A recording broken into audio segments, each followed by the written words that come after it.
আজ আপনাদের সামনে একটা আবেগপ্রবণ চিঠি পাঠ করে শোনাচ্ছি। এক বৃদ্ধের চিঠি তার স্ত্রীর উদ্দেশ্যে। ডিয়ার বুড়ি, কেমন আছো? বড় ছেলের কাছে হিংসুটে ওই বৌমাটি কি তোমার পাশে আছে? নাতি নাতনি কেমন আছে ওরা? ওরা কি সব স্কুলে? এতদিনে ওরা হয়তো আমায় গেছে ভুলে।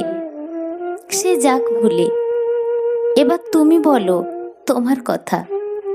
তোমার হাঁটুর ব্যথাটা কি এখন একটু ভালো? আসার সময় তোমার প্রেশার ছিল অনেক বেশি। ওপরে প্রায় 200 ছিল, নিচে ছিল 80। এখনো কি তোমার প্রেশার একই রকম আছে? থাকলে পরে ওষুধ চেয়েও বড় খোকার কাছে। সুগারটাও তো বেশি তোমার, মিষ্টিটা কম খেও। মাঝে মাঝে সুগারটাকে চেক করিয়ে নিও। এসেছিলাম দেখে তোমার হার্টে ব্লকেজ আছে। দেখিয়েছি কি ওরা তোমায় স্পেশালিস্টের কাছে? ছোট খোকার কাছে আমি ভীষণ কষ্টে আছি।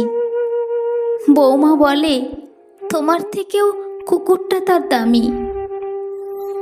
সকাল থেকেই বাজার হাটার যত ঘরের কাজ বৌমা আমায় করিয়ে নিয়ে দেখায় আবার ঝাঁঝ। আমারও তো শরীরটা আর সুস্থ মোটেও নেই। হাত পাগুলো কাঁপতে থাকে, উঠে দাঁড়াই যেই। কি আর করব বলো, এটাই হয়তো বুড়ো হওয়ার জ্বালা।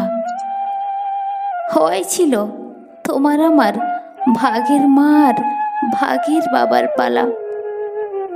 পারলে তুমি ভালো থেকো, একটু আধটু বাইরে ঘুরো। আমায় নিয়ে বৃথা চিন্তা করো না যেন আর। ইতি, তোমার বুড়ো।